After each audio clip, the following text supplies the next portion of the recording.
Salam Indonesia, salam Nusantara dari Sabang sampai Merauke, dari Mangan sampai Pulau Rote. Mantalah iman kita, mantalah kasih kita, mantalah pengharapan kita. Tentunya dalam Yesus Kristus yang menjadi Tuhan dan Juru Selamat kita dan Juru Selamat dunia. Jangan katakan bahwa Yesus itu bukan Tuhan, jangan katakan pula bahwa Yesus itu bukan Juru Selamat.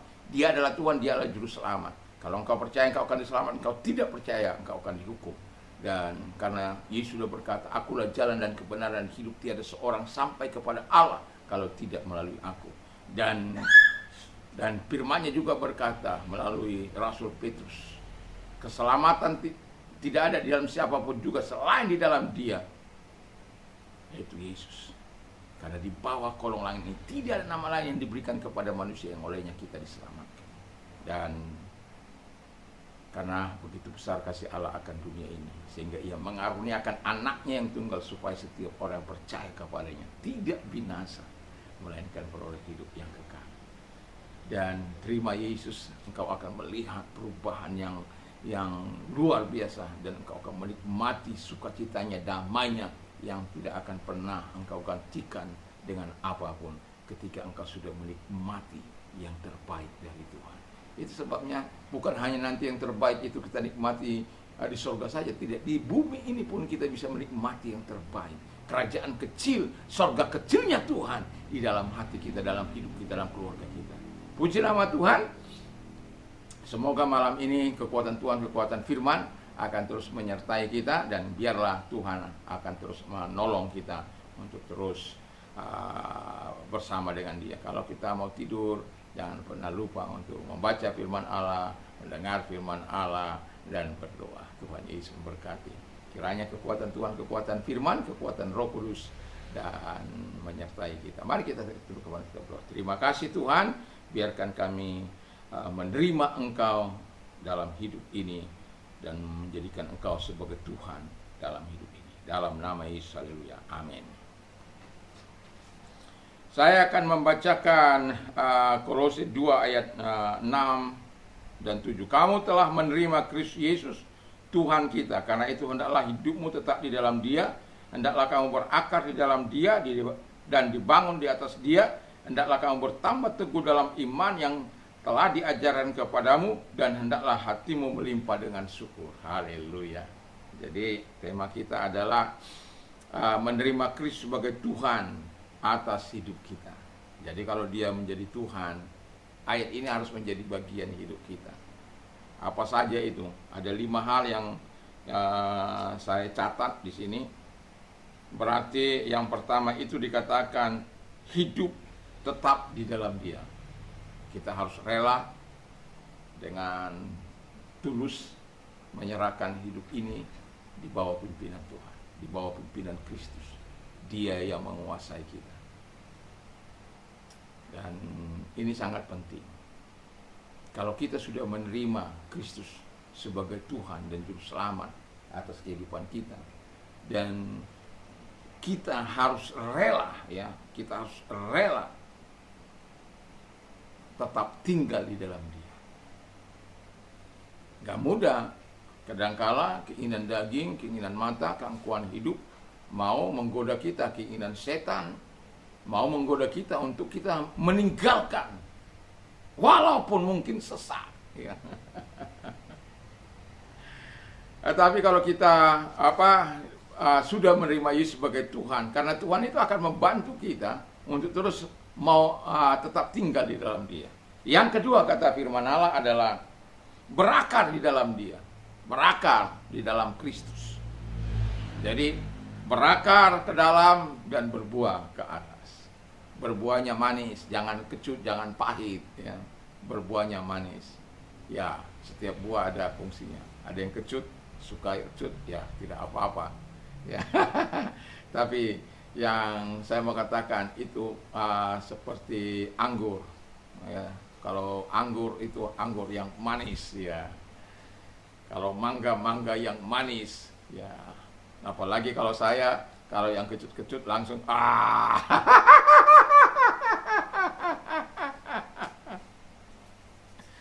Jadi kita harus berakar dalam. Saya pernah mengatakan bagaimana pohon kurma itu ditanam, dia dimasukkan ke dalam kira-kira ya 2-3 meter, lalu ditimpa dengan batu, lalu kemudian itu akarnya sampai dia mencari air bisa sampai 100 sampai 200 meter. Wow. Itu sebabnya pohon kurma itu walau badai bagaimanapun kerasnya, itu pohon kurma itu akan tetap utuh. Karena memang akarnya sudah dasar yang sangat kuat. Itu sebabnya kalau kita sebagai orang percaya harus berakar di dalam Dia, berakar di dalam Kristus, dan berbuah yang manis, buah-buah kebenaran, buah-buah keadilan, buah-buah pertobatan, buah-buah Roh Kudus harus ada dalam kehidupan kita. Yang ketiga kata firman Allah, ya, dibangun di atas Kristus. Nah, jadi Yesus adalah batu karang yang teguh. Ada orang yang membangun di atas pasir, kata firman Allah, datanglah hujan, datang banjir, datang badai menerpa rumah itu, dan yang dibangun di atas pasir akan rubuh. Tapi yang dibangun di atas batu, dia tidak akan rubuh. Orang-orang yang dibangun di atas batu itu adalah orang-orang yang melakukan firman Allah, yang melakukan kehendak Allah, yang melakukan pengajaran Kristus dalam hidupnya, sehingga dia tidak akan hancur. Tapi kalau kita bangun di atas pasir, maka kita akan roboh dan besar kerusakannya, kata firman Allah. Dan kalau itu terjadi, baca nanti dalam Matius 7 ayat 24 sampai 27 itu. Kalau itu terjadi, itu akan merugikan kita. Kalau merugikan kita dalam bentuk yang tidak sampai kepada keabadian, ya mungkin tidak ada masalahnya. Tapi kalau itu sampai kepada keabadian, kerusakannya yang kita alami, oleh karena satu contoh, kita membangun iman kita karena harta benda, emas, perak, bukan emas, perak, atas kata harta benda keduniawian ini. Dan ketika kita meninggal dunia, ya habislah kita. Tapi kalau kita mendasarinya dengan kebenaran firman Allah, kalaupun Tuhan mempercayakan harta benda dunia ini, it's okay. Tapi harta benda dunia ini tidak membawa kita, tidak mengalihkan iman kita kepada harta benda itu. Tapi iman kita kepada Kristus. Karena apa? Kita sudah menerima Dia. Kita sudah jadikan Dia menjadi Tuhan atas diri kita, atas hidup kita. Walau orang katakan dia diangkat menjadi Tuhan di tahun 325. Heran.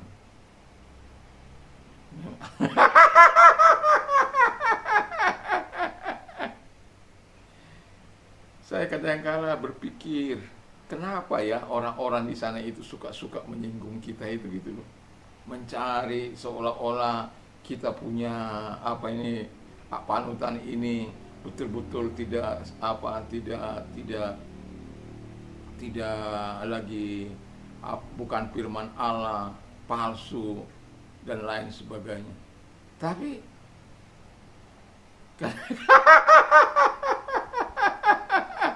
untuk kepentingan mereka cari referensinya di sini.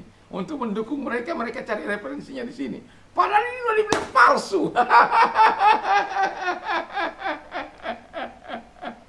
Udah dibilang palsu. Tapi cari referensinya di sini tuh loh. Di tempat yang palsu ini. Itulah kalau orang-orang standar ganda dalam hidup ini. Dan Yesus katakan kepada kita, kalau iya, katakan iya. Kalau tidak, katakan tidak. Apa yang kurang, apa yang lebih dari situ, berasal dari si iblis dan si jahat. Itu baru benar.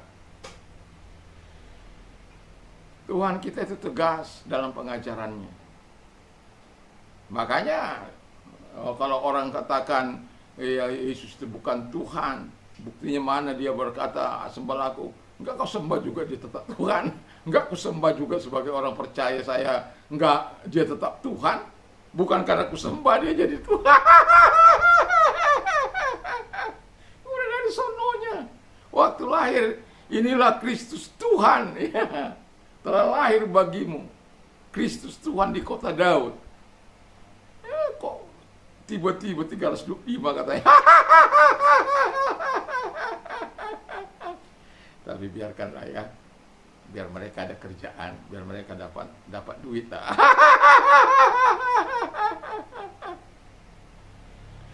Nanti kalau nggak mereka kotak-katik, nggak dapat duit mereka. Oke, yang ya berakar dibangun di atas dia, dan terus kemudian bertambah teguh dalam iman. Nah ini kita harus bertambah teguh dalam iman. Jangan letoy, jangan iman kita iman kerupuk, jangan iman kita iman tempe. 2-3 hari busuk ya. Ya itu iman tempe. Nah, kalau iman, coba tempe itu udah kita beli lalu 3 hari saja, itu udah rasanya sudah bagaimana itu. Ya.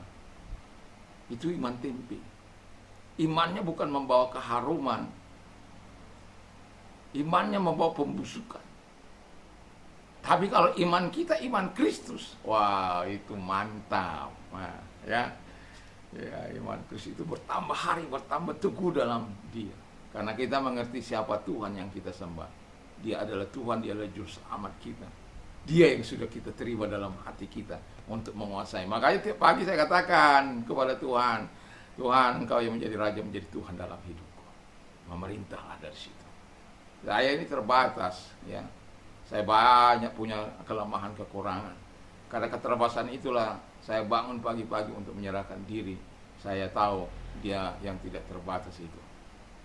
Ketika kita menyerahkan diri kepada Tuhan, selanjutnya hari-hari itu bersama dengan kita, dengan kemenangan. Karena apa? Dia Tuhan yang memimpin kita hari demi hari. Dia Tuhan yang memimpin kita dari detik ke menit ke jam-jam ke hari. Sampai kita menutup hari kemenangan, berputar demikian terus. Yang terakhir kata firman Allah, hati kita melimpah dengan syukur. Inilah tanda orang yang betul-betul dalam hidupnya menerima Yesus. Apapun yang terjadi, syukur Tuhan. Dijara, syukur Tuhan. Ditipu orang, syukur karena bukan aku penipu. Dicuri orang barang satu-satunya, syukur walaupun nangis. Ya, saya tidak panjangkan firman Allah. Kiranya kita betul-betul hidup untuk Kristus. Itu tadi pagi. Kita menerima Kristus sebagai Tuhan atas hidup kita. Tuhan Yesus memberkati kita. Mari kita tunduk kepala kita berdoa. Terima kasih Tuhan. Jadilah Tuhan dalam kehidupan kami dari sekarang sampai selama-lamanya. Terima kasih. Kami bersyukur. Dan kalau engkau sakit, saya mau katakan kepadamu, Yesus mampu menolong engkau dan menyembuhkan engkau. Kalau engkau percaya. Kalau engkau percaya, angkat tanganmu dan kita akan berdoa bersama. Dalam nama Yesus Kristus, segala sakit penyakit yang mereka derita, aku perintahkan keluar. Dan oleh biru-biru daripada Tuhan Yesus, engkau sembuh. Oleh kuasanya engkau sembuh. Oleh kuasanya engkau sembuh. Oleh bilunya engkau sembuh. Terima kasih Bapa di surga. Dan kalau engkau sakit, Tuhan yang akan menyembuhkan engkau. Dan bagi engkau yang sedang mengalami persoalan, Tuhan mampu menolong engkau. Jangan keluar dari firman Allah. Serahkan bebanmu kepada Tuhan. Firman Allah katakan, marilah kepadaku hai kamu yang letih lesu dan berat, aku akan memberikan kelegaan bagimu. Kalau engkau orangnya, angkat kedua belah tanganmu, menyerahkan diri kepada Tuhan. Mari kita berdoa. Terima kasih Tuhan, Engkau adalah Allah yang maha kuasa, yang maha dahsyat dalam hidup kami. Engkau tidak pernah membiarkan kami yang berseru, berdoa bertalu-talu kepadamu Tuhan, dalam nama Yesus Kristus. Dan segala hal yang mereka alami Tuhan, Engkaulah jawaban dalam setiap masalah mereka. Engkau bantu mereka, Engkau tolong mereka, mengeluarkan mereka dari segala kesulitan-kesulitan mereka di dalam nama Yesus Kristus. Kami yakin dan kami percaya Tuhan akan terus menolong mereka, Tuhan akan terus memberkati mereka di dalam nama Tuhan Yesus dan mengeluarkan mereka dari segala kesulitan sehingga mereka memberikan kemuliaan bagi Tuhan. Terima kasih, kami bersyukur dalam nama Yesus, haleluya, amin. Tuhan Yesus memberkati kita dan kiranya kekuatan Tuhan dan kekuatan Tuhan dan kekuatan Roh Kudus menyertai kita. Mantap, mantap, mantap.